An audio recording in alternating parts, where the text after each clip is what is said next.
I predict in the next 10 years that crypto, blockchain, Bitcoin, all of this innovation will be the 12th sector of the S&P. Let's say you're a very, very wealthy Middle East sovereign fund, and you're managing, I don't know, $500 billion. And you don't need any more oil as an investment because you've already got that in the ground. So you go to an indexer like me and say, look, give me the S&P, less energy, less airlines. And that's what indexers do. So we as an industry get to see fund flows 24/7 every day. And there are billions of dollars out there waiting for policy, because for all the excitement about Bitcoin, for all the excitement about crypto, for all of the wonderful productivity, these products and blockchain, and everything that's promised that you're going to be hearing about the next 3 days, these massive pools of capital, these trillion-dollar pools, own this much crypto, this much, practically nothing. It's the purvey of high net worth individuals, hedge funds, and retail investors. And that's okay. But what we're missing is policy. When we get policy and the regulator regulates, that's not a negative thing. The spigots of capital are going to flood into this sector like you've never seen. And so for those of us that can invest in it now, you're getting ahead of what's going to be a huge wave of interest when policy occurs. I predict in the next 10 years that crypto, blockchain, Bitcoin, all of this innovation will be the 12th sector of the S&P.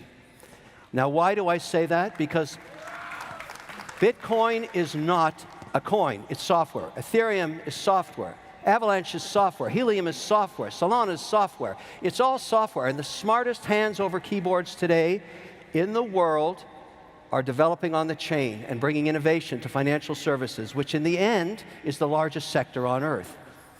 Now, what we need is policy. We need government to catch up with us so that we don't lose leadership in America to this very important 12th sector of the economy. There's no question. So let me give you a quick update, because I've been spending a lot of time in Washington in the last 3 months, a lot of time. And the good news is, on a bipartisan basis, there are many senators and reps that are thinking about this in a proactive way. So I'm going to give you what I'm calling the 5 vectors of policy and give you an update on where we're at on this stuff, because I've actually read these bills. They're big. A lot of reading, a lot of bedtime reading here. But there's a lot of good innovation occurring. Let's start with the big daddy bill that's coming out of Cynthia Lummis. She is coming here on Friday to give a keynote. This is a very important milestone, to have a senator come here and address this important sector with a bipartisan mandate. That signals that regulation is coming, and that is a good thing. That's vector number 1. Vector number 2, the president himself, in his direct order, his executive order, talked about crypto as something that he wouldn't make illegal. That was the most important message in there. But there was also a concern about climate change, which I'll get to in a minute. Then there's BlackRock, the Larry Fink mandate that has discussed this sector as well, also a concern about ESG and climate change. Last night at 6 o'clock, Bill Hagerty dropped a bill. 2 pages. I spoke to the senator last night. A 2-page bill that would make stable coins legal. This is a genius piece of legislature. If it's 2 pages, every senator can read it. And it's very simple. What this says is this. Why is this any different than a money market fund? Why can't we have a simple audit every 30 days with the underlying security and side of it, whether it be USDC or any other stable coin? And why can't we limit the duration of the asset to 12 months or less? And then why don't we let the market compete to provide stable coins, which are now way past $100 billion, and allow institutions to put this on their balance sheets? 2-page bill.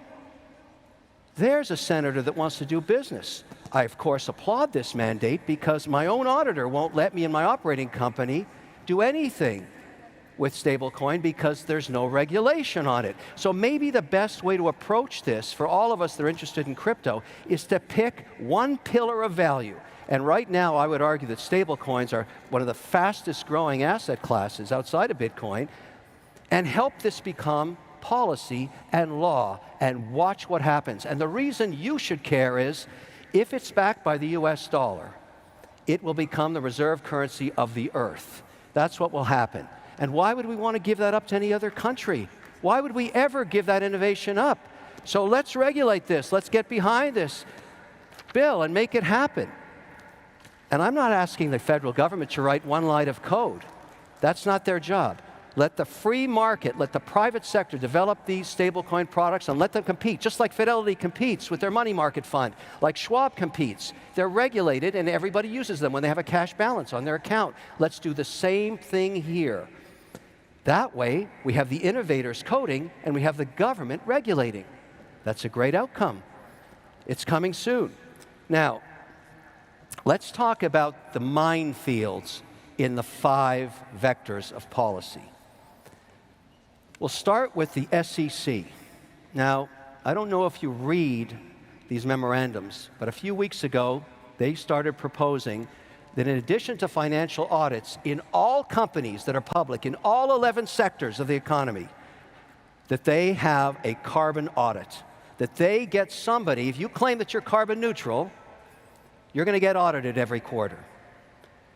Now, in the Bitcoin mining industry, where I'm a participant, the way we get carbon neutral is we buy carbon offsets.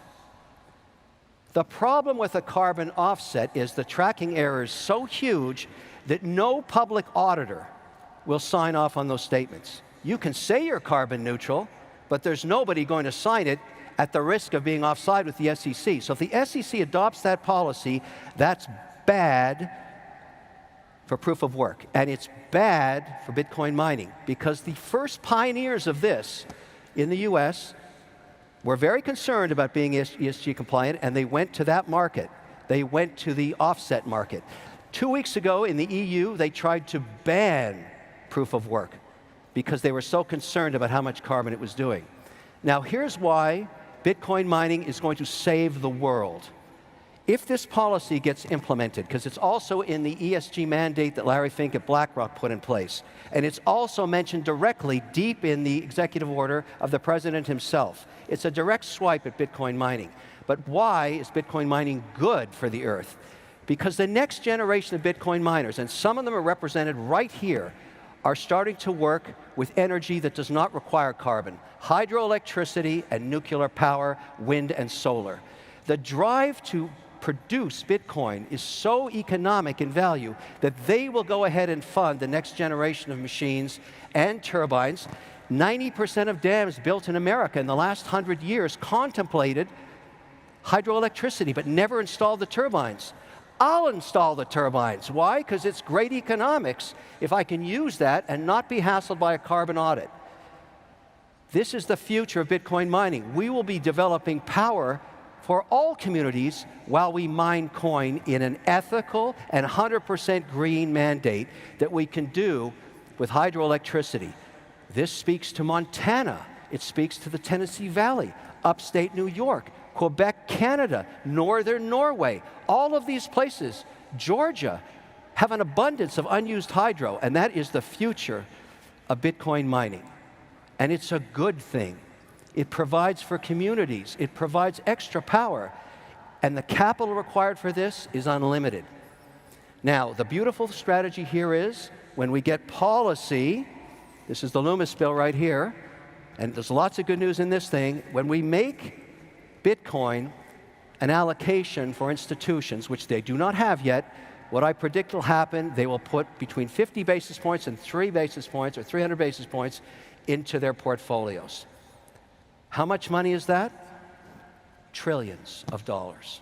So if you want to see Bitcoin appreciate in value, if you're an advocate like I am, because it's software and it's a property and maybe it's a currency, you want regulation. You embrace this and you stand back and watch the capital pour into this.